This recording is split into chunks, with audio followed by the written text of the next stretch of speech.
All right, are we live? We are live. Welcome to another edition of the Jimbo Nolan podcast. We got a lot to go over today. The Mets and the Yankees both play pretty soon. We got the Yankees playing in an hour from now.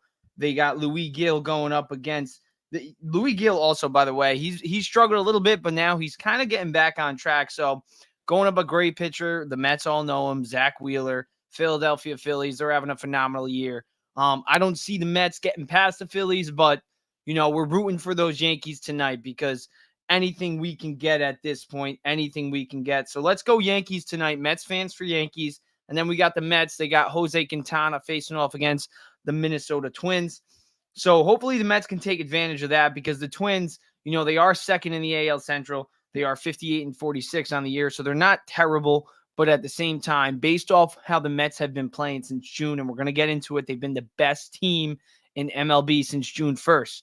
The Mets should be able to handle business with the Minnesota Twins, especially with the recent addition of a star in my eyes. I think Jesse Winker is a star, especially in this lineup. I don't think he's a superstar. I don't think he's an all-star, but I do think he's an impactful bat, and I think it's a great addition. I think David Stearns did a great job acquiring Jesse Winker, right fielder from the Washington Nationals. It was a great trade.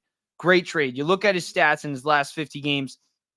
He's hitting 278 with an 840 OPS. Overall, on the year, when you look at his stats, it ain't bad. It ain't bad. 256 batting average, 791 OPS, 11 home runs, not 85 RBIs. He has 45 RBIs. That's a typo right there. So scratch that. But Jesse Winker, I think, is a great addition to the Mets. Besides the typo, he does not have 85 RBIs. He has 45 RBIs. But Winker is a great addition. When you look at it, he's joining these two guys, Francisco Lindor and JD Martinez. Pete Alonso, we're going to get into it. He's kind of struggled all year. He's had an up and down year all season long. He only has 21 home runs on the year. Lindor, on the other hand, he has 22 home runs. He's playing like an MVP since he's been in the leadoff spot, and we're going to get into Lindor. Is he a legit NL MVP candidate? I think he's right up there. I think Ohtani is like number one, no doubt about it.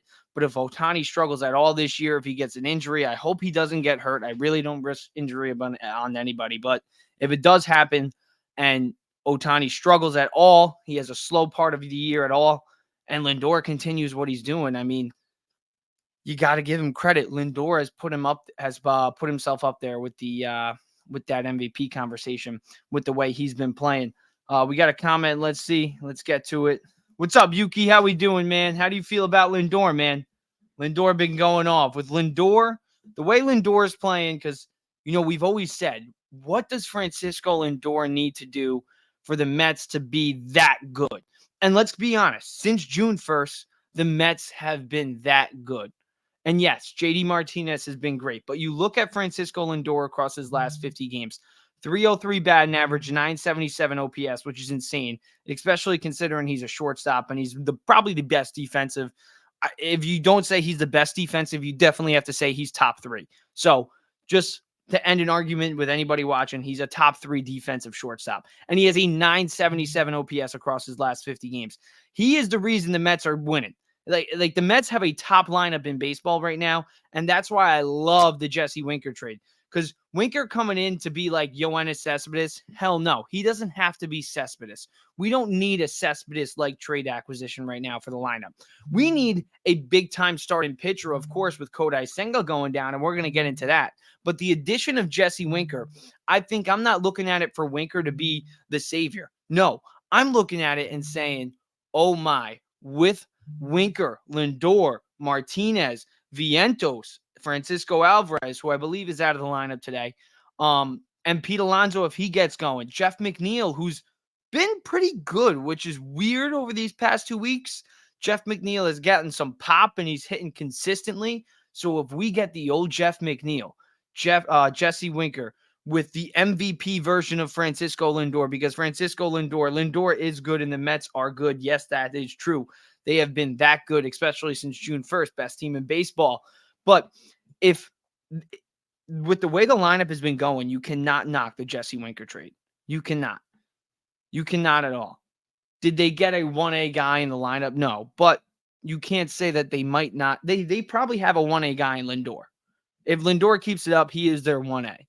JD Martinez has been phenomenal.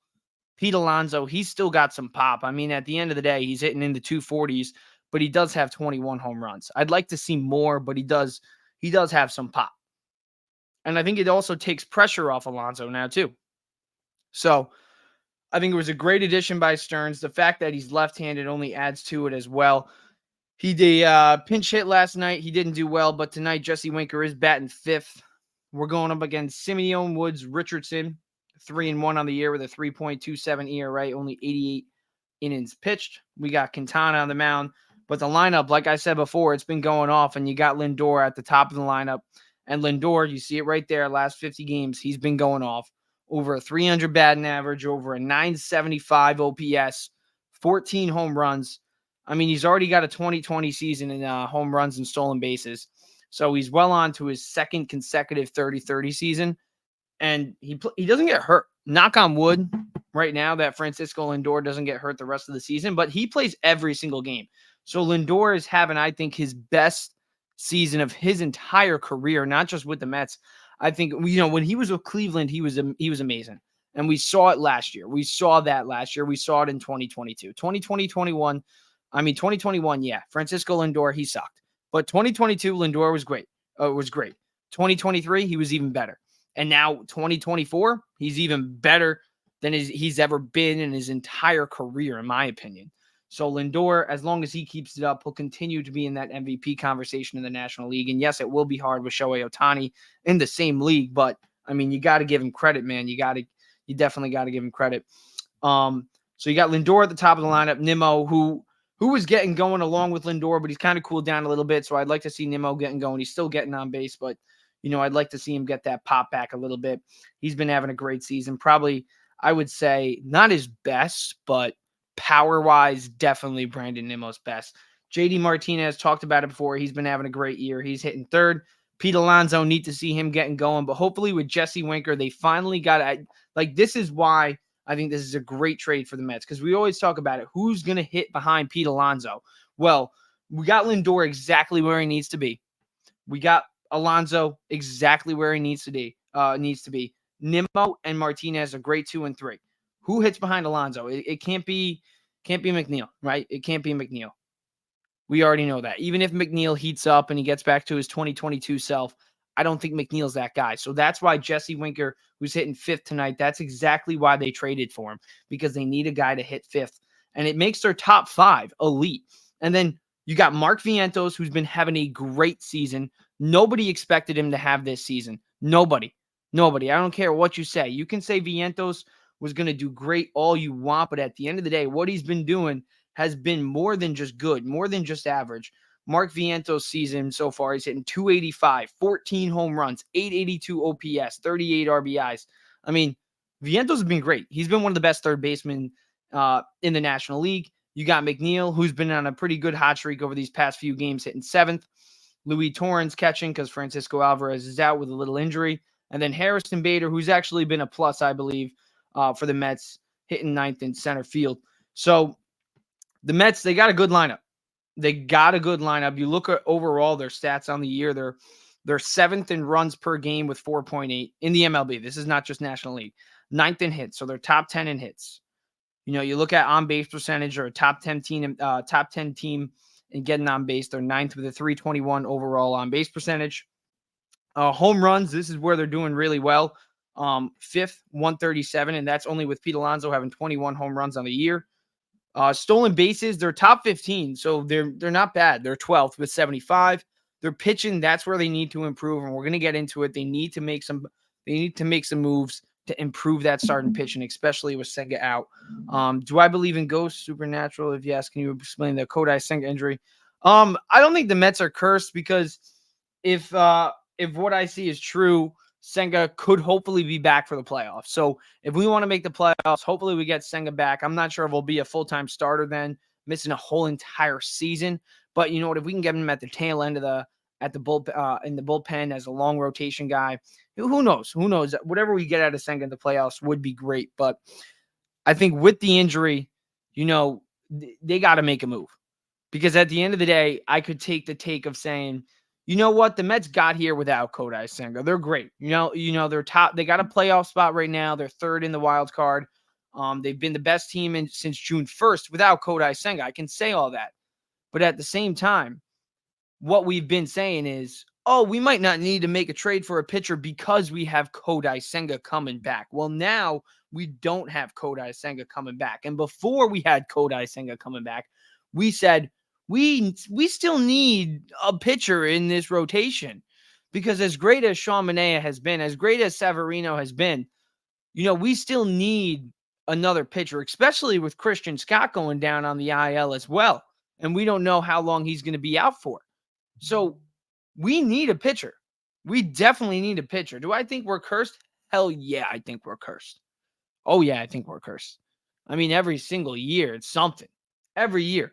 Even when we had the best pitcher I think I've ever seen throw a pitch in Jacob deGrom, he then gets all these injuries. I mean, David Wright, he was starting to be a 100% first ballot Hall of Famer, and then spinal stenosis. I mean, we are cursed 100% with not only players, but with championships. I mean, 2015, what happened there? I mean, I remember even Jacob deGrom throwing 4 great innings against the Royals, and then the 5th inning. Daniel Murphy, I mean, phenomenal, obviously, in the NLDS and the NLCS, but he was silent in the World Series, And of course, the first year we get to the World Series is the year that David Wright, our franchise star, is diagnosed with spinal stenosis. So, I do think we're cursed. Yes, I do think we're cursed, Yuki. But I do think we need a pitcher. We 100% need a pitcher because, like I said before, we were talking about it a lot. With Senga coming back, it is exactly what the Mets need at the exact time. They needed an ace. But now that plan just went out the window. So we need to go to plan B. Is plan B Blake Snell? Is plan B Garrett Crochet? I don't know. I was thinking about the guy from also the Chicago White Sox, Eric Freddie, who's actually having a pretty good year, but he's out the window. He just got traded like an hour ago. So we got to go for somebody. And if I'm going to be honest, I know there's a lot of Mets fans who are saying, go get Blake Snell, go get Blake Snell. I'm saying, hell no, let's go get Garrett Crochet. If we're going to get any left-handed pitcher, let's go get Garrett Crochet. I think the upside is there. He's younger. But at the end of the day, if it was one of those two guys, I'd be happy. And am I saying the Mets should go get one of those two guys? Yeah. Would I understand if they don't? Yeah, I would. Because you know what? We did get here without an ace. And as long as the lineup continues to do what they've been doing, we should be able to get to the playoffs. But if we don't get a starter, we need a reliever. And relievers that we can get, well, one that I really want is Tanner Scott from the Miami Marlins. I mean, he's been lights out this year. And imagine Tanner Scott with Edwin Diaz in the back end of the rotation. I mean, in the back end of the bullpen. Woo! Woo! Just imagine that. Imagine that. Jack Flaherty. Jack Flaherty's an interesting case because he used to be a stud. But so far, let's take a look at his numbers. He's got a little... He hasn't been too well. But one guy who I actually have been kind of taking a look at is Chris Bassett as well, because Bassett actually hasn't had a bad year. But Jack Flaherty, he used to be a lights-out stud when he first got off to his career, but now he's just been a stable guy. And you know what? At the end of the day, why not just get a stable guy? This year, he's kind of getting back to it. 2.95 ERA with the Tigers. Last year, he had the 4.43, year before 6.75, year before that 4.25. So from 2022, that was combined actually. My bad. But yeah, Flaherty didn't have success in 2022 or 2023. This year, he's not doing bad. 0.96 whip, like you said, Yuki. That is very good. A 0.96 whip, actually. 0.96 whip. The 2.95 ERA, 7-5 on the year, 133 strikeouts, and 166 innings. I don't think he'd be the lights out pitcher we need, but he is definitely a top end of the rotation guy that we need. Am I going to say Jack Flaherty is going to be the ace for years to come? But you know what, Yuki? I'm kind of in agreement with you. I think Flaherty could be an option that we should look at We only got a day. We really only have a day. So I would add him to the list. Blake Snell, Garrett Crochet, Jack Flaherty. One of those three guys, I think you have to go get. Do you think if we don't go get them, though, if we don't get one of those three guys, are we confident that the Mets can get to the playoffs without an ace? Like without a real legit number one? Because like I said before, as great as Severino is, as great as Sean Manaea has been, David Peterson, we just saw him get knocked around the other day. Jose Quintana, he hasn't been as consistent as he was last season in the second half. Christian Scott just going down with the injury. Obviously, Senga now too. So the Mets need pitching. They need a starter, and they also need relief pitching. So, but who's the starter? Who's the starter that the Mets need to get? Do we need an ace, or do we just need more stability? I think Jack Flaherty is the one that you can kind of trade for, and you hope for the best, and you hope he continues to have a great year.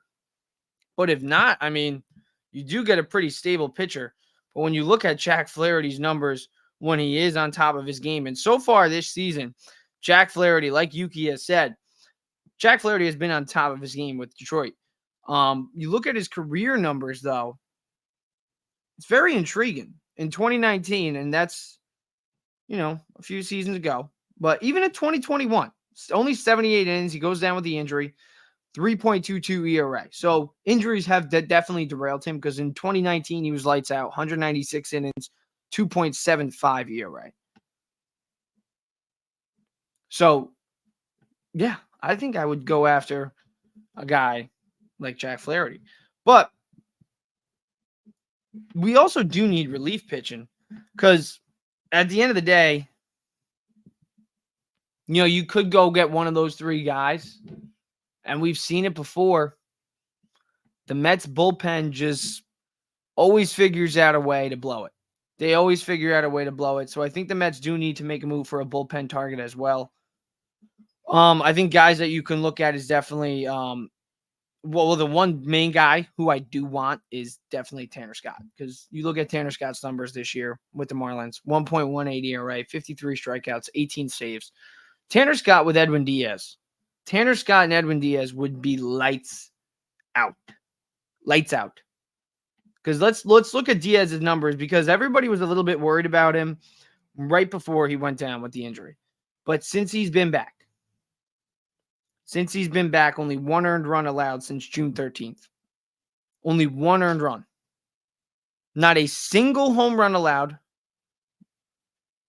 And then overall on the season now, Edwin Diaz has lowered his ERA under a 4, with 30 games and 29.2 innings, 3.94 ERA, 41 strikeouts. So with Diaz at his best right now, as long as Diaz continues, everybody's going to start talking about Diaz as the best bullpen pitcher, the best closer in MLB.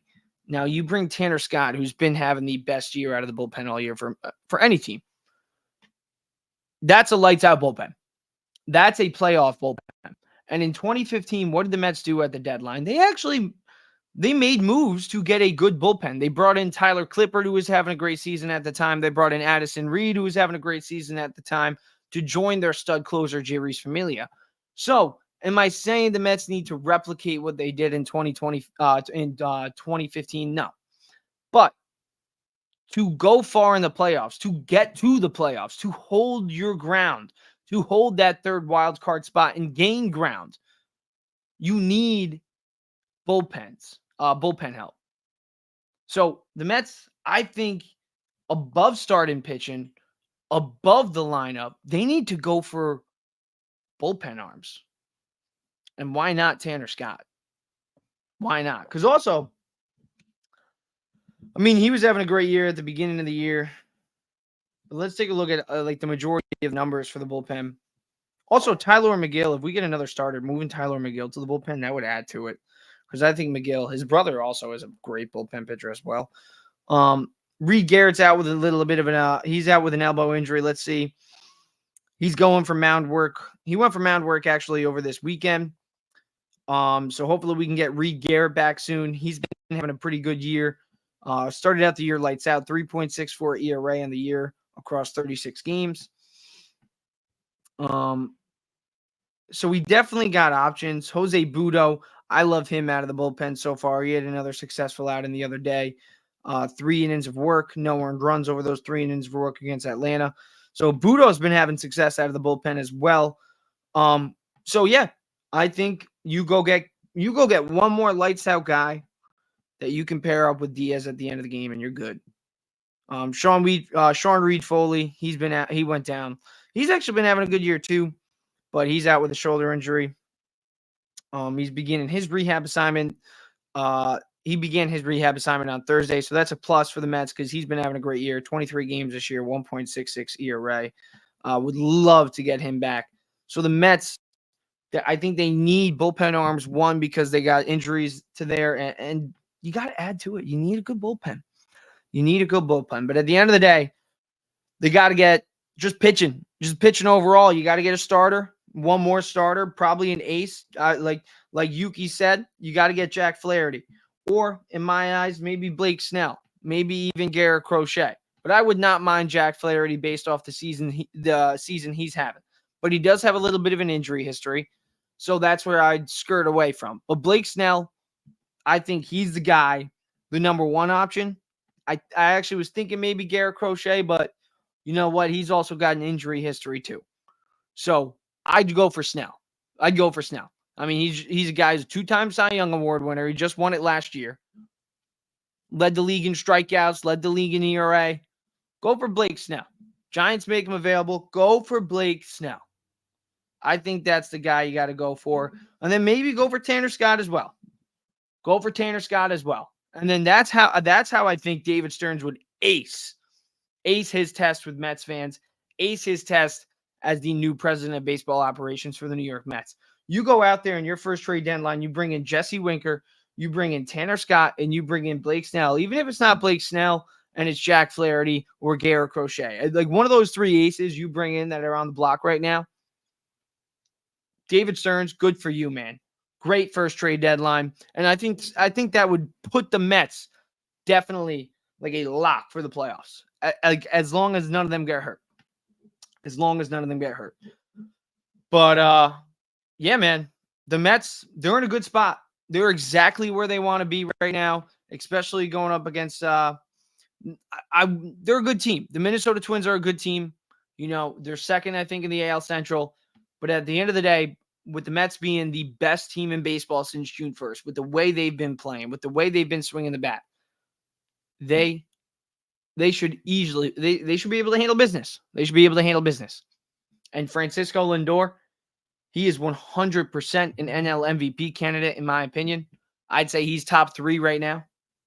Ohtani definitely leads the way by a large margin. But like I said before, a little slump is all it takes. A little slump from Ohtani is all it takes. But Lindor, his last 50 games, you got to give him credit, man. The reason the Mets have turned things around has been because of Francisco Lindor. He has consistently been the guy. Now, others have chipped in. Vientos has played great. Alvarez has played great. JD Martinez has played great. Nimmo, he's played great as well. McNeil these past few weeks. But every single game, it seems like Lindor is doing something, whether it's defensively, whether he's hitting multiple home runs against the Yankees. Lindor is just always finding a way to contribute. And that's what a most valuable player should do. So, I'm not saying he's going to win it, but he's definitely put himself up there. He's put himself in that conversation. We're going to take a quick break, and then we're going to get into some Yankees talk because I do want to talk a lot of Yankees topics as well. Anthony Vulpi has been struggling. Jazz Chisholm Jr. is joining the Yankees as well. They've made another big trade, and he's having an all right year. He's an all-star. He's playing third base actually tonight, so Gleyber Torres can stick around hopefully and improve because these past few months since he's been benched, Gleyber Torres has actually done pretty well. So what do you do with Gleyber Torres now that Jazz Chisholm Jr. is here? Jason Dominguez, that's another good news for more good news for Yankees fans. He's coming back. Giancarlo Stanton is also back. He's in the lineup tonight as well. He was swinging the bat before he went down with that injury. So the Yankees, they're struggling, but they're getting some reinforcements back at the perfect time, at a much needed time. So we're going to be talking about that just coming up. And then we're also going to be getting into some football today because the Giants training camp is getting interesting. It's heating up. You know, Daniel Jones and Drew Lock. I mean, I can't believe I'm saying this, but there might be a QB battle there. And then there was some fire between Garrett Wilson and Aaron Rodgers on the sideline in training camp. So we're going to get into that as well. And then the expectations for them. But yeah, we're going to take a quick break and then we're going to get into some Yankees. But we'll be right back. Thank you guys for watching right now. We got over 120. Wow. Thank you guys. I really appreciate you all. We'll be right back for some Yankees talk, a little pregame preview. They start their game in literally a half hour. So we're going to go through it quick. One guy who's been a lot more consistent than he was last year, who I want to get into on the offensive end, Anthony Vulpi. I mean, he's living up to the hype that he had last year. Obviously, he performed well on the defensive side, capturing that Gold Glove award, hitting over 20 home runs. But this season, a little bit less home runs, but the batting average has seen an increase. The on-base percentage has seen an increase. And then obviously his speed on the base paths always kills opposing teams. So what do you think Anthony Vulpi is doing differently this year than last that he's seen so much more success from? Yeah, well, first in the field, he's always been great defender. So I don't think there was much to improve there. But on the offensive side, I think he's really just trying to hit the ball the other way more, be more consistent, make more solid contact. And he's been able to do it. I love when you try to make adjustments, you realize what was working, what wasn't working, and you make an adjustment in the offseason, and you come back, and it works. That's something you love to see. So he's been definitely, obviously, with the higher average and getting on base more. But when you look at the actual mechanics of the swing, he's leveling out a little bit more. The bat path is more through the zone. He's not trying to pull the ball as much and lift it. It seems like the home runs come, but he's able to really go with the pitch the other way. And that's what you need. Out of this offense, the way it's structured, if you have a guy like that at the top of the lineup getting on base, you have Juan Soto to follow, Aaron Judge to follow. Those guys are the ones who are going to really drive the ball even more in the air. But you have a guy like Vulpi who could at least get on base with a single or, just tap one to the opposite field, kind of like Jeter in a way where he had that inside-out swing. It helps out so much. So just understanding the lineup, how it's constructed, and then seeing how he's been able to make adjustments to then fit that lineup even better. That's why I think the Yankees have been pretty solid on the offensive side, at least with the first half of the lineup.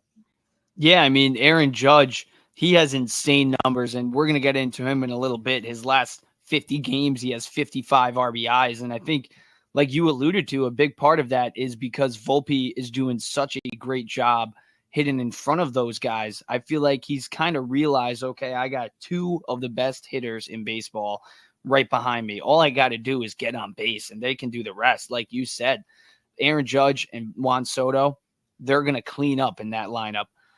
So I think it's been great for Vulpi to kind of change his ways. Like you said, those adjustments that he made over the offseason, they're really paying off, not just for him, but for the team overall. I think that's he's been a big reason, and I think an underrated piece on this team. I mean, obviously Juan Soto and Aaron Judge, and now Garrett Cole coming back, and even Louis Hill is the story, but Anthony Vulpi at the top of that lineup doing what he was kind of drafted to do, I think is awesome, and especially him being a Yankee fan growing up, it just makes it even better. Yeah.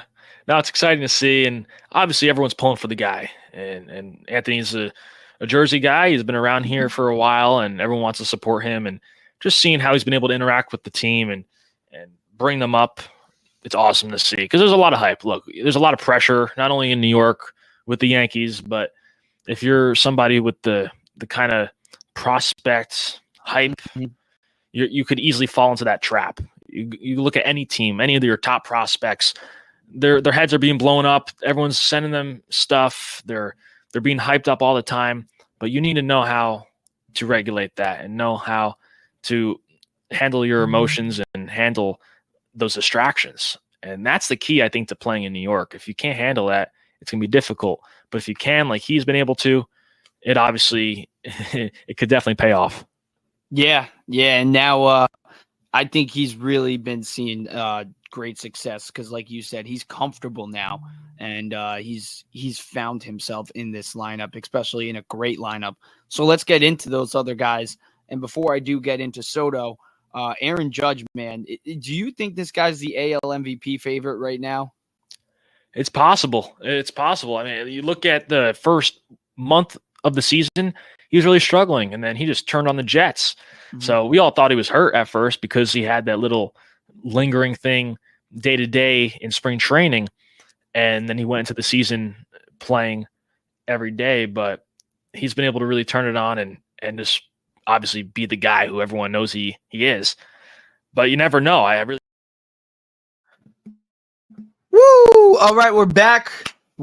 I'm pumped because Jesse Winker's in the lineup, and also Jazz Chisholm Jr. is in the lineup. And I was saying it on last few pods ago, a long time ago, because this is our first podcast back in a long time. Yeah, we're off that break. Living in Saratoga, it's been fun. This summer has been awesome. So I hope everybody out there is enjoying their summer as well.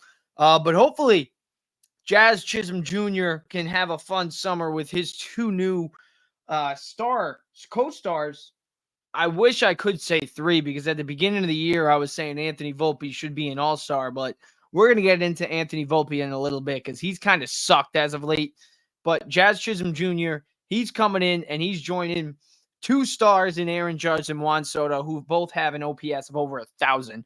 They're both having standout years. And I think it was just like the Mets trading for Jesse Winker was a good trade. The Yankees don't need a 1A guy. In fact, they already have two 1A guys in Juan Soto and Aaron Judge. So they're good there. They just need more consistent hitters. They need some more pop. They need some more youth. And they got a little bit of both with this Jazz Chisholm Jr. trade. I think it's a good trade by Brian Cashman. Do they need to do more? Is this the final move? No, hell no. This should not be the final move. Reports are suggesting already that the Yankees are not done just yet. Brian Cashman wants to do more. They need to do more. So that's good that there's those reports. But hopefully they can get more because they need a starter just like the Mets do. They need a reliever just like the Mets do. And quite frankly, they could use some more bats because at the end of the day, they still don't really have a first baseman that we trust yet because Ben Rice, as great of a story as he's been so far, he's been up and down. But Ben Rice, I don't think that's the guy that the Yankees should be rolling out as their everyday first baseman, hoping for a playoff push, hoping to gain ground over the Baltimore Orioles in the AL East because you don't want to just get to the wild card. When you're the Yankees, you got Garrett Cole, you got Aaron Judge, you got Juan Soto. Quite frankly, you need to win the division because, I mean, listen, you can win the wild card and still win a World Series, yes, but the Yankees, those guys aren't getting any younger, Judge and Cole specifically. And Juan Soto, is he coming back? I'm not even trying to troll, but is he coming back? I'm not even saying he's going to the Mets because I don't think the Mets are going to get him. I think he's going to come back to the Yankees, but you still got to go for it this season. And that's why the Yankees need to add more before the trade deadline hits tomorrow. So what are you going to do? I don't know, but it's so far so good. Jazz Chisholm Jr., he's coming in. He's joining a pretty good lineup. We already went over the Mets lineup. Let's go over the Yankees lineup tonight. Chisholm Jr., he's playing third, which is also interesting because Gleyber Torres was like, well, I don't want to move from second base. I've been playing second base here. But, dude, you've sucked all year, Gleyber Torres. So, quite frankly, you say that. That's how the Yankees are going to trade your ass. So, that's an interesting storyline there that we're going to get into. But we got Verdugo in left field, who he sucked. He started off the year pretty well, but he's kind of sucked. Juan Soto and then Aaron Judge. You know, you got the two superstars there who have been phenomenal. Soto, if Aaron Judge wasn't around, I would say Juan Soto could be an MVP candidate, but Aaron Judge, I mean, he's undoubtedly the best hitter in baseball. Like, Ohtani's levels above everybody in the NL. Judge is levels above Ohtani. So, I mean, in my opinion. Austin Wells, he's hitting fourth tonight. Giancarlo Stanton coming back, baby. That's a big comeback for him. He's 18 home runs on the year, over an 800 OPS, hitting in the 240s. Stanton having a pretty good year with the Yankees. He was working very hard in the offseason. So people are pretty happy for Stanton coming back. And then Jazz Chisholm Jr. hitting 6th, playing third base. Gleyber Torres hitting 7th, playing second base. Ben Rice at first. And then Vulpi hitting 9th. And we're going to get into Anthony Vulpi because Anthony Vulpi has sucked. But Jazz Chisholm, before we get into Vulpi, let's just go over his stats real quick. He's hitting 248 on the year, 726 OPS, 13 home runs, 50 RBIs. He did get his first hit with the Yankees actually yesterday. Yankees smoked the Red Sox 8-2. Carlos Rodon actually pitched pretty good, and he needed that start. He lowered his ERA to 4.34, but he's 11-7 somehow with a winning record with that ERA. But Jazz Chisholm Jr., he, again, played center field, so he didn't play second base again. He's going to be playing all over, which is also pretty good for the Yankees because the Yankees do need some versatility, and he offers that as well. Yesterday, he goes 1 for 5, only struck out once, only got on base once. But, hopefully he does more. But you'll see what we can get tonight. They're going up against a tough pitcher, Zach Wheeler. He's having a great year, 10-4 with a 2.55 ERA. So going up against that guy and the Phillies, it's going to be tough. So the Yankees, it's a test tonight. You got Jazz Chisholm Jr. Do you need to do more? Do you need to add more? You got Louis Gill on the mound. You're not expecting him to go toe-to-toe with Wheeler, but hopefully he can go pretty well. And then you got to add more. This is like really the final test. Who do we need? What do we need to add? So we'll see what happens for them tonight. Giancarlo Stanton, I want to get into that because I think that's a big-time return for the Yankees. It's kind of like a trade deadline acquisition if you kind of think about it. The Yankees, who so far they're 62-45, second in the AL East. When you look at Stanton's numbers overall this year, he's actually been pretty well. He's 246 batting average, 794 OPS, 18 home runs, 45 RBIs. And that's only in a certain limited amount of games compared to everybody else. Let's see how many. Stanton's only played 69 games and he's got 45 RBIs. In retrospective, let's go like this. Alex Verdugo has 48 RBIs with 103 games played. So Stanton has been a big part of the Yankees' success when they were winning. So I think some people are kind of downplaying the return of Giancarlo Stanton. I'm not, though. I think Giancarlo Stanton has been great during his time on the field with the Yankees, and I think he will be great again. So, whoa. That was weird. Giancarlo Stanton will be great again. That was weird. But, Giancarlo Stanton, I'm hoping he can do well because I do like when the Yankees play well because obviously, like on the last pod I said before, if there's one team I do always want to play in the World Series, it's the Yankees because the Yankees, the only way us Mets fans will ever be able to win the argument of 27 rings is if we beat the Yankees in a World Series. If we beat the Yankees in a World Series, take that 27 ring argument and shove it up you know where. That's all I'll say there. But yeah, Stanton coming back for the Yankees, I think we shouldn't downplay that at all because he has been having a great year. I mean, you look at his numbers and the limited amount of playing time that he's had, he's been great. You're funny, man. That's funny. But yeah, Stanton's been great. But one guy who hasn't been great is Anthony Vulpi. And he's hitting 9th tonight in the lineup. And we got to get into that because so far, I mean, you look at his numbers so far in the year, and it's not terrible. I mean, the 251 batting average, but the 63 OPS is laughable. And the 8 home runs compared to last year, the kid had 20 plus.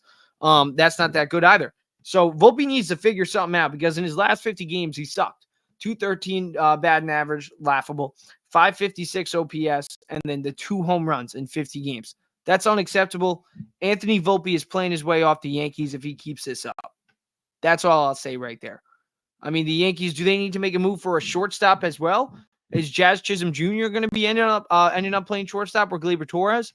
Like, what are we going to do with Anthony Vulpi? Like, seriously, this is a serious conversation because as great and as much as fans love this kid, as much as I thought he was going to be an all-star, I mean, quite frankly, his numbers from last year offensively sucked. And in his last 50 games, they've sucked. So we need to see a major turnaround in the second half from Vulpi, or the Yankees are going to either have to find a new shortstop or put a very short leash on him heading into next season. Because Vulpi, if he continues to struggle, do you want this guy being your shortstop in a playoff race? Do you want those numbers? 213 batting average, 556 OPS. And then last year, at least he gave you some pop. 2 home runs across this 50 game stretch is terrible. Terrible. So, and he has it. He has it. Defensively, he's great. He's got the base path speed to haunt pitchers. But at the same time, if you're not getting on base, how are you going to haunt pitchers on the base paths? And you can be great defensively all you want. But when you play for the New York Yankees, you need to do more than just defense. You need to hit the ball. And Vulpi has not been hitting the ball. So we'll see what they do with Vulpi. He's hitting ninth tonight. But yeah, it's going to be interesting to see what they do there. But the Yankees are reportedly looking for more. I wouldn't even get a shortstop and move Vulpi to second. I would just take Vulpi out of the lineup. Because honestly, I mean, over his last 50 games, hitting 213, that 556 OPS, that's just not going to cut it. Like if that guy was on the Mets, I mean, he'd already be gone. Let's be real. If Vulpi was anybody else, if Vulpi was not the hyped up prospect that he was, would Anthony Vulpi still even be on the team after that 50 game stretch? I don't think so. I don't think so. I mean, I could be wrong. But they're looking for more. That's some good news. As much as we hate Brian Cashman and we think he stinks, at least he knows what the Yankees need right now. They need more. Because Jazz Chisholm Jr., he's not the final piece. They need more hitting. They need more pitching. They don't need a 1A guy, like I said before. They already got Soto and they got Junch. But they could use some more bats. And they could use some more relievers. So we'll see what they do. Louis Gill, do we need more starting pitching? Who knows? The Yankees could need starting pitching, but we find out tonight with Louis Gill going against one of the best teams in the Phillies. I think this is a great test for Gill and the Yankees. Who is he? What is he all about? Because if he is a true top-end rotation starter, he'll dominate tonight against the Phillies, or at least have a good start against the Phillies. And we know who the Phillies are. They're one of the best teams in MLB. So if he pitches well tonight, then we can scratch off the list that the Yankees need another ace. Because then we got Garrett Cole. We got Hill, who's a young stud. We got Stroman, who hopefully can get... I mean, he hasn't been terrible. Stroman just hasn't sucked all year. So that's been something that's good for the Yankees. Rodon, I mean, he's $100 million problem, but gonna figure it out hopefully soon, right? But yeah, the Yankees, it's going to be an interesting deadline for them, especially with the reports that's been coming out. So definitely keep an eye on that. But they play in about 8 minutes, and I kind of want to start watching it. So we're going to wrap up this Yankees talk. We got the Yankees and the Mets both playing tonight, by the way. We talked about it earlier. We went over the Mets lineup. We got Jazz Chisholm Jr. in the lineup tonight again for the Yankees, who went 1 for 5 yesterday in the 8-2 win over the Boston Red Sox. And then Jesse Winker, who pinch hit last night for the Mets in the loss against the Atlanta Braves. He's in 5th, right behind Pete Alonso and the Mets. I mean, you look at their top 5, it's pretty good. Really, really good, I'd say, when you got Lindor, Nimmo, JD Martinez, Pete Alonso, and Jesse Winker. And then right behind him, you got young stud and Mark Vientos right there. So top 6, really, for the New York Mets. I mean, it's looking good. It's looking good for the Mets. They're exactly where they want to be. And quite frankly, I'd say the Yankees, they're not right where they want to be, but they're not in a spot where they don't want to be. So they still have a lot of time to crawl out of that spot, hop over the Baltimore Orioles in the AL East, and get to where they want to be. But let's talk some football. Let's wrap this show up with some football today. Training camp has gotten underway. We saw Aaron Rodgers on the Jets side of things skipping minicamp to go get I guess stoned is what I should say for Aaron Rodgers. which is odd, but you know what? He's an odd man, and he's also a 4-time MVP. So he could do what he wants as long as we win a Super Bowl this year. And we're going to get into that. Or the Jets Super Bowl or bust. I believe they are. But the Giants, I mean, we've seen the clips. I talked to some people too. And quite frankly, Daniel Jones hasn't looked so good. Giants Hard Knocks has been interesting as well this year, especially GM to owner standpoint. I mean, Joe Schoen, he's got some balls, man. He's got balls. That's what I will say on Joe Schoen. He's got a set of them.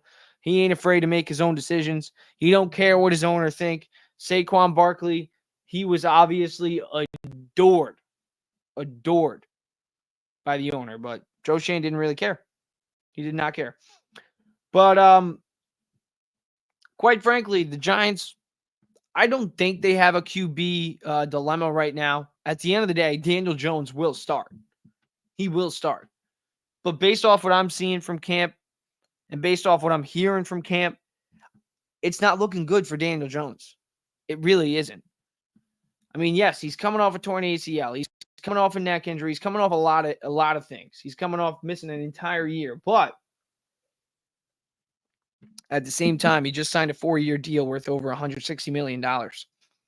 So Daniel Jones needs to play like a playoff quarterback. He needs to play like he did against the Minnesota Vikings for 18 weeks. And that's in the bye weeks too in practice. And he's not playing like that. He's not playing like a $100 million quarterback. And that's the problem. I don't think Daniel Jones sucks. I don't think Daniel Jones should sit behind Drew Lock. I think you have to play him. You have to. You have to start him. Even if he really does suck for the rest of training camp and headed into the preseason, in preseason, if he sucks all the way up to then, you still have to start him. Why? Because he's the one getting paid. And quite frankly, it's sad that that's the reason, but that is the reason. That is the simple and easy and right reason. So, sucks to suck, Drew Lock. You're not getting paid more, and that's how it is in football sometimes. That's how it is in a lot of sports sometimes. But unless you're Robinson Cano. So yeah, the Giants, I don't think Daniel Jones is the starter for the whole entire season if he plays like crap. Like if Daniel Jones craps the bed again, like he did last year when he was on the field, because quite frankly, what do you have? 2 passing touchdowns and I believe 6 turnovers. Not going to cut it when you're a $100 million quarterback. They will bench him because they can get out of that contract after this year. So they're not afraid to bench him, but they are going to have to start him because they got to see what they have. But seeing what Drew Lock has done on the field in training camp, in mini camp, it's much better than Daniel Jones. I mean, you don't even have to really know that much about football to see, oh, Daniel Jones isn't completing passes. Drew Lock is. Daniel Jones is overthrowing guys. Daniel Jones is underthrowing guys. Daniel Jones can't hit a little bootleg. Like, he can't even hit a flat. There's some bad videos out there of Daniel Jones. And the guys who are at the mini camp right now, they're not saying very good things about him. And they're saying not great things about Drew Lock, but much better things than they're saying about Daniel Jones. So I think you definitely got to look at it going into the season. I don't think Drew Lock's starting game 1. He ain't starting week 1. It's not happening. Daniel Jones is going to be the week 1 starter for the Giants. But at the same time, that does not mean Drew Lock could end up taking over the reins at some point in the middle of the season, especially if the Giants are playing well or well enough to do what they did in 2023 or 2022, I should say, when it was Brian Daboll's first year. But they actually won some games. Because if they're winning games and Daniel Jones sucks, or if Daniel Jones goes down and Drew Lock comes in and they start winning games, Jones will lose his spot as the QB1 for the New York Giants. So it is definitely going to be interesting to see what they do. But only time will tell. But I mean, if you haven't seen it yet, just go look up Giants minicamp and type in Daniel Jones and just look at the videos for yourself. He has not been throwing the ball too well. So we'll see what happens there.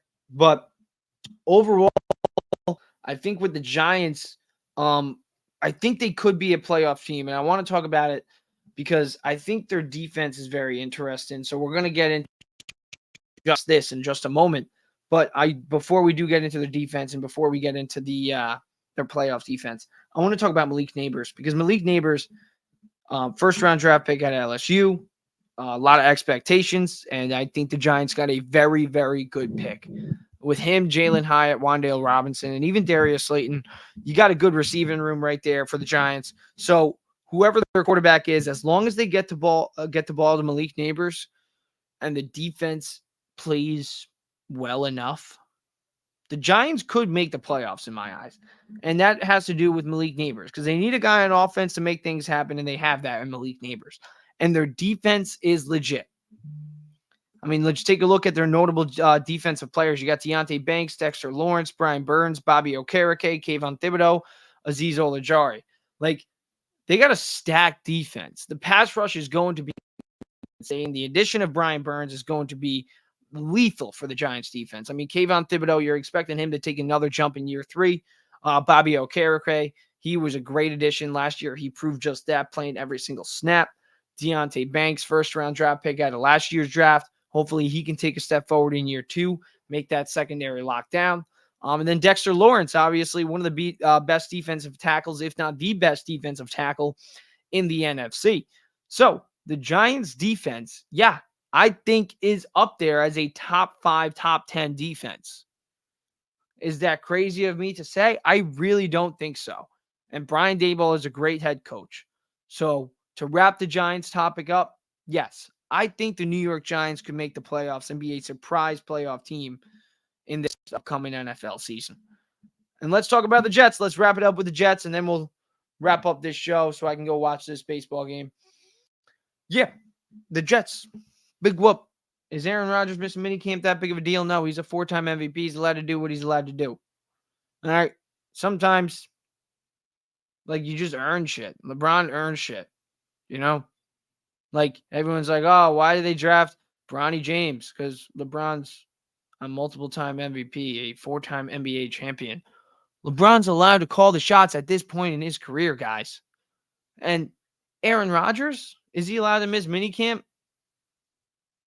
I mean, I don't care. As long as we play well, as long as the Jets win, I'm fine. I am completely fine. But if we lose, then missing minicamp to go get stoned will look very bad. That's what I will say. So the Jets are 100% Super Bowl or bust officially now that Aaron Rodgers missed minicamp to go get stoned. It's official. It is official. Like before, it's all they have Aaron Rodgers, they have Garrett Wilson, they have a sick defense with Sauce Gardner, CJ Mosley. Our defensive line is ridiculous with Quentin Williams, John Franklin Myers. We can get into all that, but at the end of the day, the reason that they are now officially Super Bowl or bust is because Aaron Rodgers missed minicamp to go get stoned. And if he is that good, if he wants to be that good to go get stoned and miss work, well then, you got to win. You got to win. Because if I missed work to go get stoned, I'd probably get fired. I think if a lot of people missed work to go get stoned for a whole entire week, too, not just a day, a whole week, they get fired. So now Aaron Rodgers needs to bring a Super Bowl to the New York Jets organization. That is the only way. The only possible way he can make that not a big deal. So, I kind of do think it's a big deal, but at the same time, I don't as long as he wins. We'll see what happens. Robert Saleh, he's got a playoff mandate. If we don't make the playoffs this year, you can bet your ass he's gone. You can bet your ass everybody is gone except Garrett Wilson and Sauce Gardner and Breece Hall. That's what I'll say on that. But we're going to talk more about football coming up in these next few pods. We're also going to be talking some New York Knicks because McCall Bridges, man, coming to New York. I love it. I love it. New York sports it's amazing right now. It's amazing. So we're going to get into more of it just next week. We're back off the break. Love you guys. We got over 165 around right now. I love that. Love to see it. Thank you guys for supporting. Thank you guys for watching. Make sure you check out more stuff. I'll see you guys later.